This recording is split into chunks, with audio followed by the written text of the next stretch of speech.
আমরা সবকিছু রেডি করেছি। এখন যদি আপনারা করেন তাহলে আমরা খেলবো না। এবং ক্লাবের সিদ্ধান্ত বর্তমানে এই অবস্থা থেকে আমরা বসুন্ধরার মাঠে খেলবো। আলটিমেটলি আমরা ফুল ফেডারেশন থেকে একটা ফাইনাল সিদ্ধান্ত আজকে রাত্রে আমরা দিয়ে দিব। রাত পোহালো, দিন এলো, ফেডারেশন কাপ ফাইনালের বাকি আর মাত্র কয়েক ঘন্টা। কিন্তু কেউ নিশ্চিত করে বলতে পারছিল না মাঠে গড়াবে কি বসুন্ধরা কিংস ও মোহামেডানের মধ্যকার ফাইনাল ম্যাচ। তবে অবশেষে এলো সিদ্ধান্ত, পিছিয়ে দেয়া হলো ফেড কাপের সময়।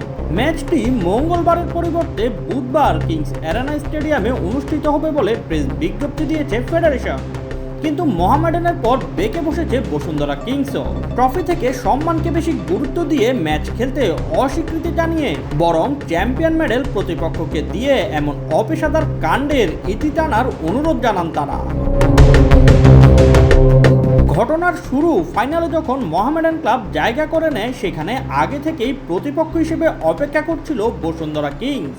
ফাইনালের ভেন্যু কিংস অ্যারেনা সংবাদ মাধ্যমের উপস্থিতিতে আগেই লটারির মাধ্যমে নির্ধারিত ছিল। কিন্তু ওই মাঠে পূর্বে নানান চাপের সম্মুখীন হয়েছে সাদা কালো সমর্থকরা, তাই কিংস অ্যারেনায় খেলতে অস্বীকৃতি জানান তারা।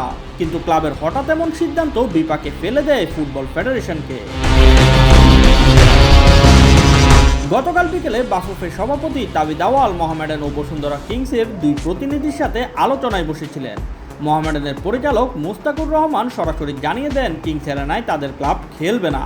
এবং ক্লাবের সিদ্ধান্ত বর্তমানে এই অবস্থা থেকে আমরা বসুন্ধরার মাঠে খেলবো। বিকল্প ভেন্যু আমি বলেছি যে কোনো ভেন্যুতে, বসুন্ধরার মাঠের বাইরে যে কোনো ভেন্যুতে হোক আমাদের কোনো আপত্তি নেই। বসুন্ধরা কিংসের প্রতিনিধি বাইজিদ জোবায়ের নিপু প্রথমে ভেন্যু বদল হলে খেলবেন না বললেও পরবর্তীতে খেলার বৃহত্তর স্বার্থে হয়েছিলেন উদার। বলতেছে যদি আমাদের ভেন্যু আমরা চেঞ্জ করি তাহলে আপনাদের কোনো আপত্তি আছে? আমরা বলছি এটা তো 11 দেওয়ার বললে তো হবে না। আমরা সবকিছু রেডি করেছি। এখন যদি আপনারা করেন তাহলে আমরা খেলবো না। এটা বলেছি আমরা খেলবো না। যাই হোক, খেলাধুলার স্বার্থে আমরা খেলবো। লাস্টে বলেছি খেলাধুলার স্বার্থে আমরা যেই ভেন্যু দেব।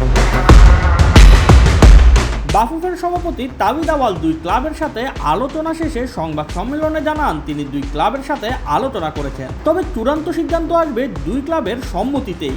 বাট আমি চেষ্টা করেছিলাম দুই ক্লাবের রিপ্রেজেন্টেটিভকে নিয়ে একটু শোনা যে দুই পক্ষ কি আছে। আলটিমেটলি আমরা ফুল ফেডারেশন থেকে একটা ফাইনাল সিদ্ধান্ত আজকে রাত্রে আমরা দিয়ে দিব।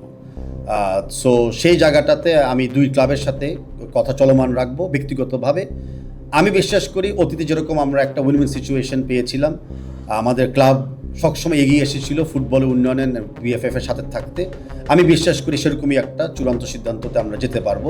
বাট কোনো সিদ্ধান্তই আমি দিব না আনটিল আমি দুই ক্লাবকেই বোঝাপড়ার মাধ্যমে তাদের বিশেষ করে মন জয় করে একটা সিদ্ধান্ত ডিক্লেয়ার না করতে পারি।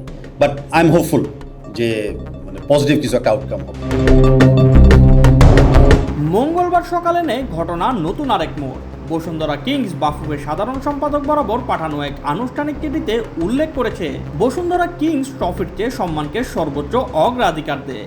আমরা বিশ্বাস করি এই পরিস্থিতিতে আর তেমন কোনো সম্মান অবশিষ্ট নেই, তাই আমরা ফাইনাল ম্যাচটি বাতিল করার এবং ফাইনালের অন্য দলটিকে চ্যাম্পিয়ন মেডেল দেওয়ার অনুরোধ জানাচ্ছি। বাফুফে সভাপতি রাতের মধ্যে সিদ্ধান্ত আসার কথা বললেও শেষ পর্যন্ত আনুষ্ঠানিক কোনো সিদ্ধান্তের ঘোষণা তখন অবধি আসেনি, তাই জরুরি সভা ডেকেছিলেন আজ সকাল 11টায়। এরপরে এসেছে একদিন খেলা পিছিয়ে দেওয়ার নতুন বিজ্ঞপ্তি। শেষ পর্যন্ত দুই দল আগামীকাল মাঠে নামে কিনা, নাকি ঘরোয়া ফুটবল আরও বড় কোনো সংকটের মুখে পড়ে তা দেখার জন্য অপেক্ষা করতে হবে আগামীকাল বিকেল পর্যন্ত। Shoaib Shams, BD sports time.